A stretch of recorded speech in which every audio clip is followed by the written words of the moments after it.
ഒരു മുംബൈയിൽ അലീനയെ സമാധാനിപ്പിക്കാനായിട്ട് സ്റ്റാൻലി ചെന്നെത്തുകയാണ്. ഇതേ സമയം അലീന കുറച്ച് സന്തോഷത്തിലാണ്, എന്തോ കാര്യം ആലോചിച്ചു കേട്ടോ. അപ്പോഴാണെങ്കിൽ സ്റ്റാൻലി അവിടേക്ക് ചെല്ലുന്നത് കണ്ടതും അലീനയുടെ മുഖഭാവം മാറുന്നുണ്ട്.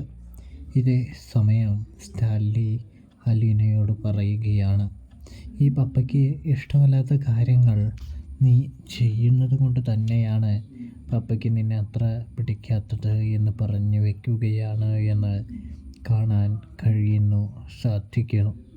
അതുകൊണ്ട് തന്നെ നീ എനിക്കെതിരായി ഏത് നേരവും പ്രവർത്തിച്ചു കൊണ്ടിരിക്കുകയാണല്ലോ എന്ന് പറയുമ്പോൾ, ഒരിക്കലുമില്ല, പപ്പ ചെയ്യുന്ന തെറ്റായ കാര്യങ്ങളാണ് ഞാൻ ചൂണ്ടിക്കാണിക്കുന്നത്, അല്ലാതെ വേറൊന്നുമില്ല എന്ന് അലീന സ്റ്റാൻലിയോട് പറയുന്നതും കാണാൻ സാധിക്കുന്നു.